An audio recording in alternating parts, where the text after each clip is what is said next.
both of these assets create very positive cash flow, and our guidance shows that, and our earnings show that. We have a positive cash balance, so we're going to have enough capital to plow back into the business, so we're going to keep these assets in good standing. And the exploration budget, just wait. 40,000 meters of drilling is going to generate a lot of new ounces.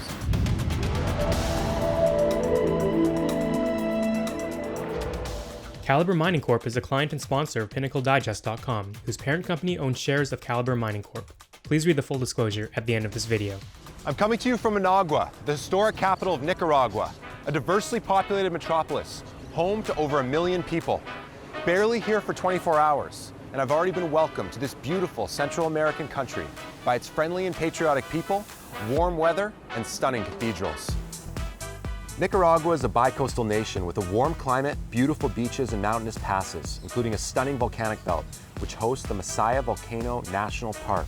The national population sits around 6 million, with nearly 90% living along the southwestern portion, near the Pacific, leaving much of Nicaragua rural. The country's economy is heavily reliant on agriculture, mining, construction, and fisheries. Top exports include insulated wire, coffee, beef, tobacco, and the reason I'm here, gold. According to the OEC, gold accounts for about 8% of the nation's exports. To that point, there's an environmentally responsible Canadian-based mining company, which in the fall of 2019 closed on an equity financing of just over 100 million Canadian that has recently become Nicaragua's largest producer and exporter of gold. This TSX-listed gold producer and explorer is known as Calibre Mining. Calibre is led by a team that has created significant value for shareholders in previous executive leadership roles. Cumulatively, they have sold 7 mining companies for a combined value of roughly $5 billion US. Here for the better part of a week, I'm going to take you, the viewer at home, on a tour of Calibre's gold mining operations, while learning about the company's exploration objectives and the potential for what lies beneath. About 100 kilometers northwest of Managua is Calibre's Limon mine, the first of its 2 producing gold mines we're going to be visiting. 2020 production guidance for Limon was in the range of 70 to 75,000 ounces of gold.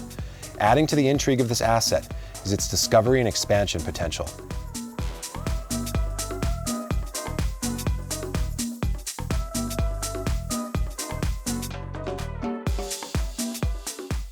Darren, we've arrived at Limon. I think it would be helpful if we started off with your background. I've got about 35 years of experience across the industry. I've had the privilege to work in a number of different continents. I spent the first 25, 30 years of my career with Newmont, working around the planet, which ultimately ended up looking after their business in Asia Pacific. How many people were you managing in that role?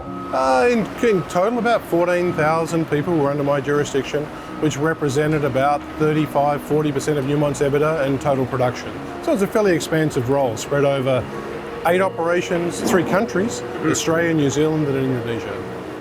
And what made you guys want to pull the trigger on this asset? We talked about B2Gold's core and non-core assets. How did that all come about, and what's your kind of theory with these assets moving forward? Yeah, no, I look at what B2Gold have done with these assets over the last decade, and it's been amazing, right? If you look at what B2Gold was and what it's grown into now is a $4+ billion organisation. That was born on the backs of the work that was done here at Limon and La Libertad. So they've been very successful. But as they've grown, their focus has shifted to other more productive parts of the world. So that provides an opportunity for someone to come in like us and partner with B2Gold, use our experience, our capital, to be able to look at where the opportunities may sit within these assets. And as part of that, it truly is a partnership. Because out of this transaction, B2Gold are our single largest shareholder. They currently have a 34% equity interest in Calibre. Yeah. So, they haven't fallen out of love with the assets. Absolutely to the contrary. Well, they still love the assets, but their human capital focus is stretched because of everything they've got happening globally. So they want to participate, so they've done a very smart thing by partnering with us to look at developing these assets, and they maintain the upside potential. Can you talk about the production at Limon in 2018 and the exploration upside you think may exist?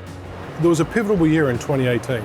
In 2017 is when El Limon Central was rediscovered. It was a historical mining camp situated, as you can see, it's very close to the mill. Yeah. Right, very close, 150 meters from one end of the pit to the mill.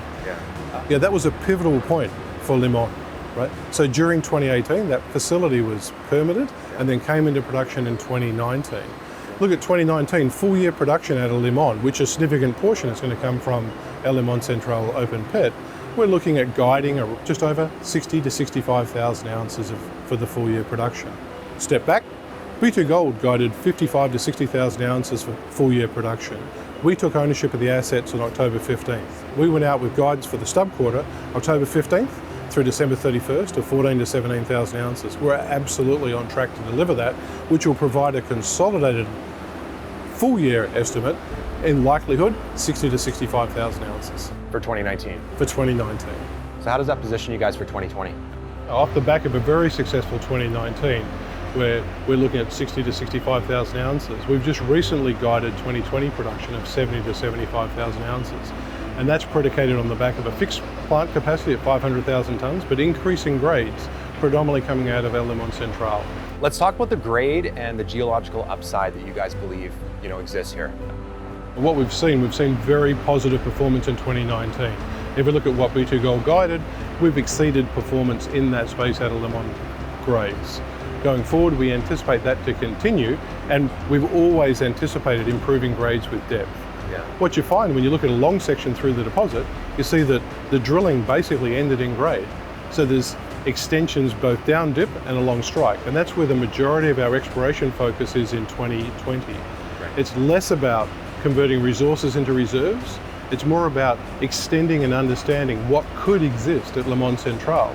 So then we can take a more holistic view of the property and say, scope and scale, what should we be doing with this property in the medium longer term? Yeah. Are you guys talking about the potential mine life right now? And I mean, this is all adding into it to try to extend it, obviously. But where does it stand right now? And is that something you want to talk about? Yeah, no, absolutely. If we look at what we have in reserve versus what we have in inventory, pretty comfortably there's 5 to 10 years as currently defined.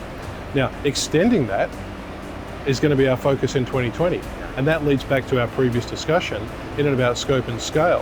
When we look at this plant over here, it performs extremely well, but it's undersized for the size of the asset that we see going forward. Right. So understanding what that could look like then allows us to do the optionality studies during 2020 to say, should we be looking at a material mill expansion? There will be opportunity to do some minor increment changes in the mill, but should we be looking at a new facility, doubling capacity?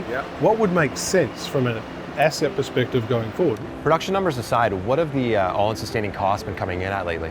We look at 2019, absolutely on point to be able to deliver positively with respect to what B2 Gold guided at just over $1,000 an ounce. Okay. We're looking at 2020. We've recently just issued 2020 guidance, which is in the public domain, and very comfortable that we're going to see all-in sustaining costs at well below $1,000 an ounce.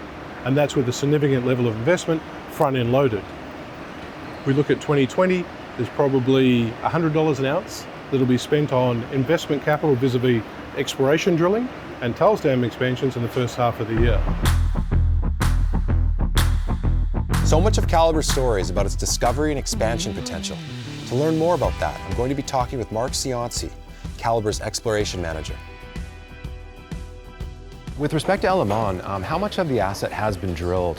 Currently, along the 2.5 kilometer strike length, it's probably drilled to about 50%, and to a depth of about 250 meters. To the northwest, there's plenty of room for expansion. Let's talk about some of those high-grade drill results from Limon Central and Norte. Yes, very strong mineralization over long vein widths, high grade, so plus 25 meter vein intervals, and over 10 grams per ton. I would rank it as in the top 98th percentile in the world in terms of low sulfidation deposit. It's a very strong system. Can you give investors sort of an idea of the overall exploration strategy for Calibre? You've got 2 producing mines, but what's the plan going forward from next? The focus will be to run a limited drill program here at Limon in terms of specifically focusing on expansion of the current resources, but our primary focus will be at La Libertad this upcoming year in 2020. We have over 25,000 meters planned for La Libertad. Our focus will be on both expansion of the existing resources and new discoveries.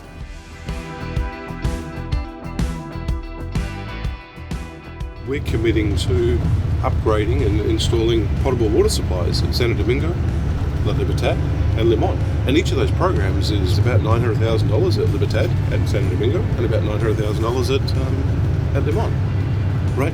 And it's critical infrastructure that the community require, right? If you can't provide what the communities need as a fundamental right to exist, if you can't help them in that space, how can you really engage them in a positive way?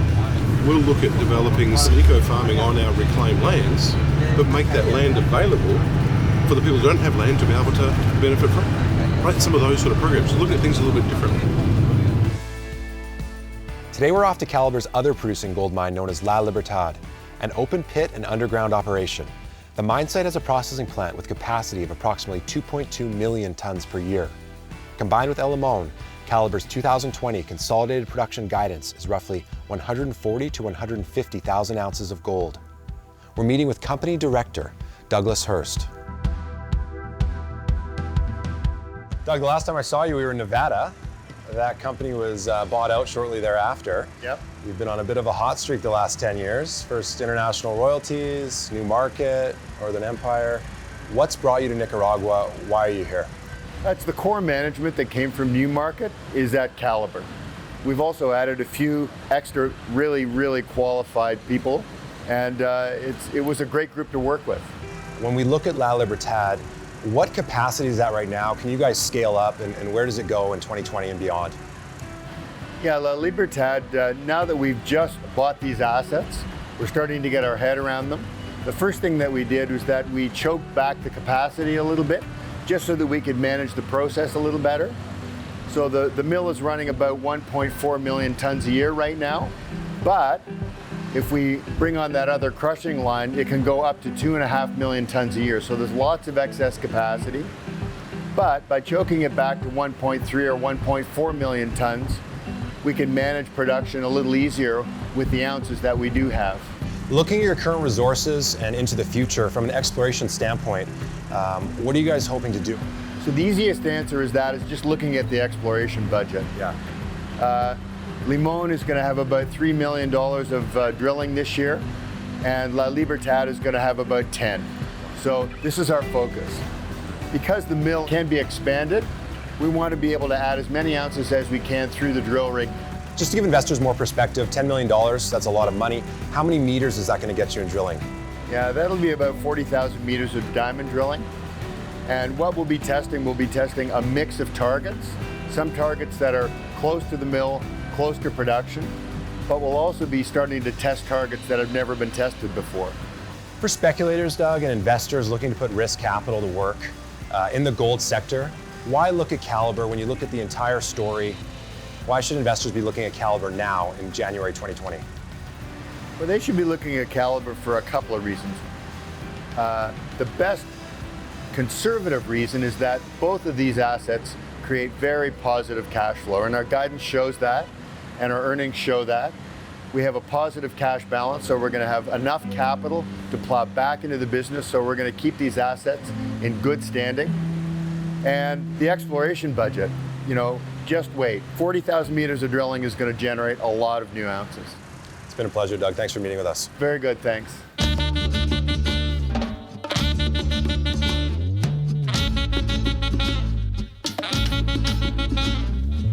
Darren, with respect to Pavon, talk about how does that project fit into the Calibre story? I mean, we're lucky enough just to recently release a revised resource there for Pavon, and it was an over 300% increase in resource. Previously B2 Gold had gone out public with a resource of around 75,000 ounces, and we recently increased that without any additional drilling to 270,000 ounces.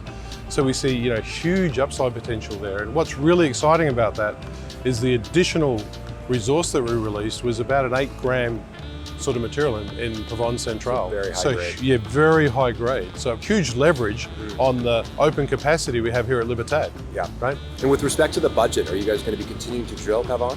Yeah, absolutely. We'll recommence drilling. Within the plans for this year, we have about 15,000 meters earmarked to drill Pavon. And that drilling will probably commence in late Q2, early Q3. Excellent. Darren, thanks for meeting with us. It's been a pleasure. Good luck. Appreciate it very much. Thanks, Alex. Cheers. My time in Nicaragua has been memorable, thanks to the hospitality of the locals and Calibre's management team. Led by an experienced team with several buyouts under their belts, Calibre was able to raise just over 100 million Canadian in the fall, enabling it to pursue an ambitious 2020 gold mining and exploration plan.